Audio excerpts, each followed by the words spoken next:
नमस्कार दोस्तों, success study वालोदा YouTube channel में आपका स्वागत है।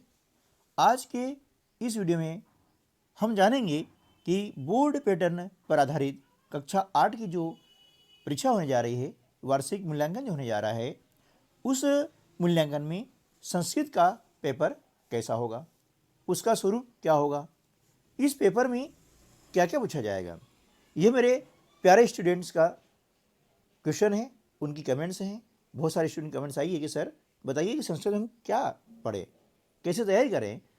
तो दोस्तों, आज की इस वीडियो में आप सभी जानने वाले हैं। वीडियो के अंत तक बने रहिए। इस चैनल पर आप पहली बार आ रहे हैं तो इसे सब्सक्राइब कर लीजिएगा, क्योंकि ऐसे हेल्पफुल वीडियो मैं आपके लिए लाते रहता हूँ। तो चलिए शुरू करते हैं हम आज का वीडियो। देखिए, कक्षा 8 का वार्षिक मूल्यांकन का जो टाइम टेबल है वह जारी हो चुका है। आपने इसको देख भी लिया होगा। 1 अप्रैल से जो है आपका वार्षिक मूल्यांकन शुरू होने वाला है। उसके अंतर्गत संस्कृत यानी जो तृतीय भाषा है ना, वह अब हमारे मध्य प्रदेश में संस्कृत है। तो इस संस्कृत पेपर में क्या क्या आएगा वो हम इस वीडियो में जानने वाले हैं। तो देखिए, सबसे पहले हम देखते हैं कि प्रश्न पत्र का जो स्वरूप है उसके अंतर्गत जो महत्वपूर्ण प्रश्न हैं, है ना, जो आपको याद होने चाहिए, जिसका अभ्यास आपको करना ही चाहिए, क्योंकि ये जो प्रश्न होते हैं स्कोरिंग होते हैं, है ना, इसमें अधिकांश नंबर हमको मिल जाते हैं। तो वह होता है गद्यांश। ठीक है ना।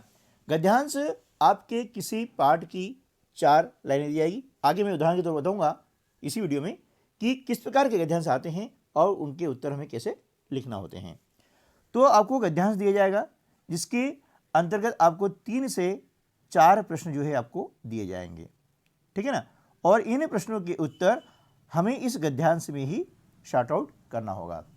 एक बात और है कि संस्कृत भाषा का जो पेपर है वह कुल होगा 100 अंक का। कितने अंक होगा? 100 अंक का होगा। और 100 अंक में से 60 अंक जो होंगे वह लिखित होंगे, है ना, जिसका पेपर आपको दिया जाएगा। प्रश्न पत्र सह उत्तर पुस्तिका रूप में आएगा। प्रश्न उसी में रहेंगे और उत्तर के लिए जगह छोड़ दी जाएगी, जैसे कि आपकी 8 ग्रेड जो अभ्यास पुस्तिका में आपको दिया गया था, इस टाइप के, है ना। अलग से आपको उत्तर पुस्तिका मुहैया नहीं कराई जाएगी, नहीं दी जाएगी। ओके, चलिए। और 40 अंक जो होंगे वे 40 अंक आपको रहेंगे प्रोजेक्ट के।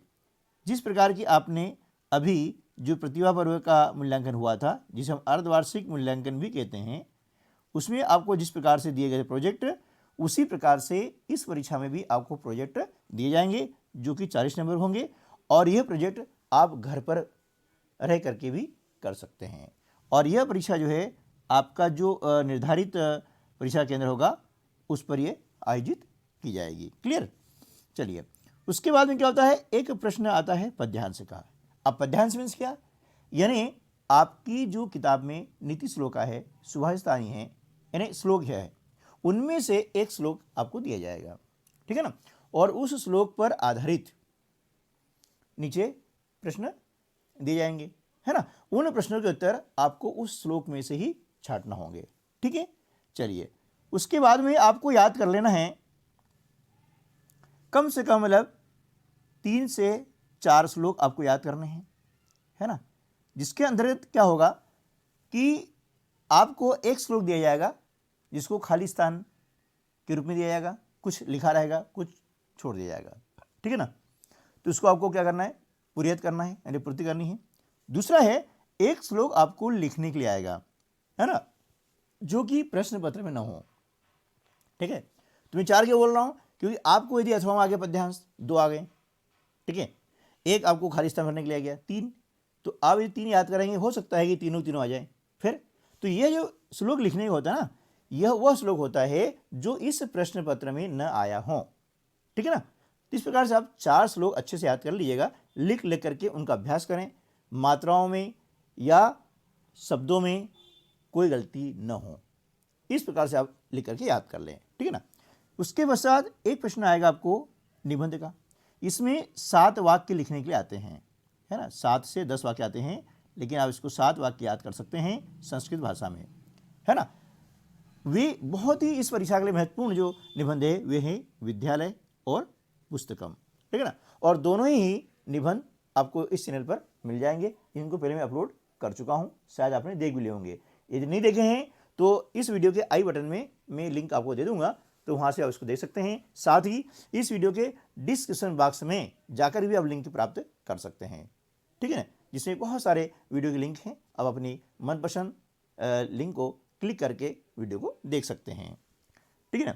एक जो है आएगा आपको आवेदन पत्र और इसके अथवा में आएगा पत्र। पत्र संस्कृत में आएगा, आपको लिखना नहीं है, पत्र लिखा रहेगा, लेकिन कुछ शब्द उसमें नहीं रहेंगे। वे शब्द भी आपको ऊपर दिए जाएंगे कि इन शब्दों में से सही शब्द छाट करके आप इसकी पूर्ति कीजिएगा। बहुत सरल प्रश्न आते हैं ये, और इसके नंबर आपको पूरे मिल सकते हैं। क्यों कि न तो आपको कुछ लिखना होता है, जो शब्द दिए रहे हैं उन शब्दों को ही नीचे लिखना होता है देख करके, इसलिए इसमें न मात्रा गलती हो सकती है और न ही कहीं शब्दों को लिखने की गलती हो सकती है। इसलिए क्या होगा कि यह जो प्रश्न पत्र है ना, आवेदन पत्र का प्रश्न है, बहुत ही आसान है और पूरे नंबर आपको मिल सकते हैं, थोड़ा सा अभ्यास कर लें तो। कैसे, देखिए हम देखते हैं आगे। मैंने जैसे आपको बात की थी कि एक जो है गद्यांश आएगा और उस गद्यांश पर आधारित प्रश्न आएंगे। तो ये मैंने यहाँ पर लिखा हुआ है, इसको आप देख सकते हैं। प्रश्न आएगा कि अधोलिखित गद्यांशम पठित्वा प्रश्नानाम उत्तराणि संस्कृते लिखत। नीचे लिखे गद्यांश को पढ़ करके प्रश्नों के उत्तर संस्कृत में लिखिए, ठीक है ना। तो ये यहाँ पर पूरा आपको गद्यांश दिया गया है और नीचे इस प्रकार से आएंगे प्रश्न कि बसंत पंचमी कस्य आगमनम सूचयति, है ना। यानी बसंत पंचमी जो है किसके आगमन की सूचना देती है। तो देखिए यहाँ पर आप देख रहे हैं ये ऋतुराज बसंतस्य, है ना, ये आगमनम भवति। तो यह क्या आ जाएगा, कस्य की जगह आप लिख दोगे ऋतुराज बसंतस्य। बस ये कस्य हटा करके आपको ये लिख देना है, बाकी ये ऐसे ही आ जाएगा और इधर का भी ये ऐसे आ जाएगा। क्लियर, बहुत ही आसान तरीके से आप इसको लिखना सीख सकते हैं, ठीक है ना। इससे क्या होगा, आपको नंबर पूरे मिल जाएंगे, क्योंकि देखो ये यहाँ से देख के हमको लिखना होता है ना। मन से लिखने में गलतियां हो सकती हैं, लेकिन देख कर गलती तो नहीं होगी बेटा, है ना। चलिए अब केसु नूतन किसलाय, है ना, किसलय राग राजते, ठीक है ना। अब इसका उत्तर जो है वह भी आपको इसमें से ही ढूंढना है, ठीक है ना। तो ये हो जाएगा वृक्षेशु, है ना। केसु हटा करके आप क्या लिख देंगे, वृक्षेशु, है ना। सरल, बहुत सरल है। अब देखिए कोकिला नाम मधुर स्वर किम आकर्षति, ठीक है ना। अब इसमें क्या है कि इसका उत्तर कहाँ मिलेगा, देखिए इसका उत्तर मिल जाएगा यहाँ पर कोकिला नाम मधुर स्वर चित्तम आकर्षति। तो ये की मैंने किसको आकर्षित करती है, चित्त को, मन को। तो किम हटा करके क्या लिख देंगे हम, चित्तम लिख देंगे। तो क्या हो जाएगा, हमारा उत्तर हो जाएगा कोकिला नाम मधुर स्वर आकर्षति, ठीक है ना, इस प्रकार से। अगला है चरम उत्कर्ष शब्दस्य संधि विच्छेद कुरुत। अब चरम उत्कर्ष शब्द है, इसका हमें संधि विच्छेद करना है, तो इसका हो जाएगा, है ना। अब संधि विच्छेद के बारे में या संधि प्रकरण जो है, मैंने 8th ग्रेड जो बुक है ना उसका संस्कृत भाषा का पहला वीडियो आप देख लीजिएगा, जिसकी लिंक इस वीडियो के डिस्क्रिप्शन में मिल जाएगी। वहाँ पर मैंने पूरा डिटेल में समझाया हुआ है ना। तो वहाँ आप देख सकते हैं कि संधि क्या होती है और संधि विच्छेद क्या होता है। ओके, तो चरम उत्कर्ष हो जाएगा चरम धन उत्कर्ष, यह हो गया संधि विच्छेद, ठीक है ना। इस प्रकार से गद्यांश को हम आसानी से कर सकते हैं, क्योंकि सारा इसमें लिखा हुआ है, उत्तर भी और प्रश्न भी। चलिए अब एक आपको आता है पद्यांश, उसका प्रश्न कुछ इस प्रकार से आएगा। अधोलिखित पद्यांशम पठित्वा प्रश्नानाम उत्तराणि संस्कृते लिखत। निम्नलिखित पद्य को पढ़ करके प्रश्नों के उत्तर संस्कृत में लिखिए।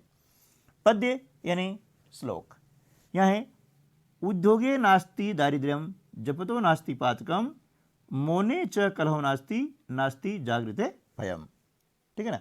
अब इसको पढ़ के क्या करना है, देखो इसका अर्थ आपको नहीं आएगा, कोई दिक्कत नहीं है। अब प्रश्न पढ़ लेंगे। देखो उद्योगे किम नास्ति, किम हटा करके आप क्या लिख देंगे, दारिद्र्यम, ठीक है, ये आपने लिख दिया। क्या हो जाएगा, उद्योगे दारिद्र्यम नास्ति, ठीक है। अब जपतो किम नास्ति, कि माने क्या, ये क्या हटा देंगे तो यहाँ आ जाएगा जपतो पातकम नास्ति। ये पातकम शब्द हमने क्या किया, किम के स्थान पर लिख दिया। ठीक है। कुत्र कलहो नास्ति, कुत्र ने कहाँ, ये कुत्र हटाया हमने और है ना यहाँ लिख दिया मोने। ठीक है, मोने कलहो नास्ति। ओके।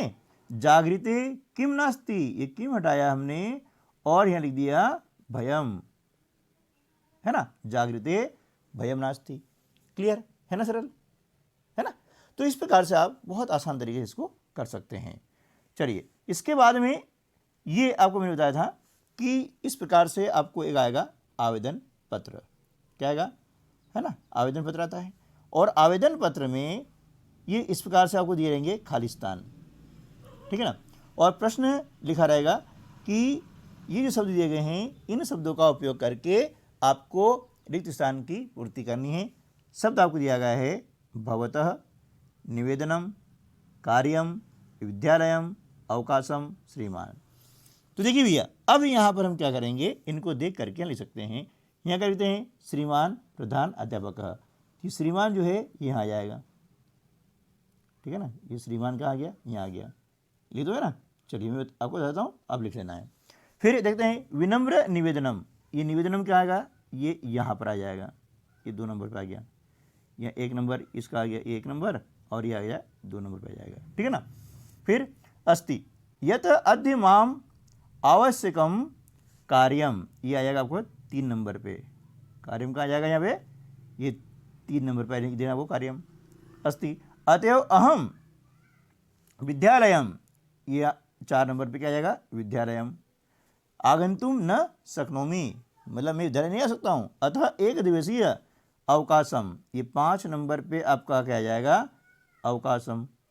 अब छठे में जो बचा हुआ आएगा भवतः।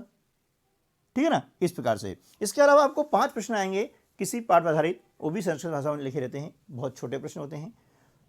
संधि, विच्छेद, समास, प्रकरण, है ना, संधि, समास, इस प्रकार की आपको आएंगे। और व्याकरण के वो प्रश्न आते हैं। लेकिन यदि आपको व्याकरण नहीं भी आती है तो मैंने बताया है, इतना आप तैयार कर लेंगे तो आपको बहुत अच्छे अंक मिलने की संभावना हो जाती है और आपको 60% से अधिक नंबर इसमें मिल सकते हैं। ठीक है दोस्तों, तो उम्मीद है कि ये वीडियो आपको अच्छा लगा होगा और काफ़ी आपके लिए लाभदायक होगा। यदि वीडियो अच्छा लगा है लाइक कीजिएगा, अपने अन्य दोस्तों को भी शेयर कीजिएगा, ताकि परीक्षा में हम अधिकतम अंक ला सकते हैं। जो मैंने आज बताया है ये पहले आप याद कर लें, इसके अलावा और भी याद करें, और हमारा लक्ष्य होना चाहिए 100 में 100।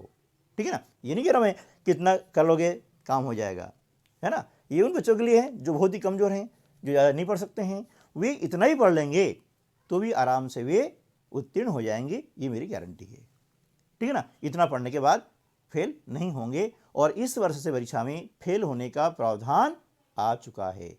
इसलिए दोस्तों अभी भी समय है, पढ़ लीजिएगा, इतना याद कर लीजिएगा और आराम से पास हो जाइएगा। ओके, मिलते हैं अगली वीडियो में, तब तक के लिए नमस्कार, जय हिंद।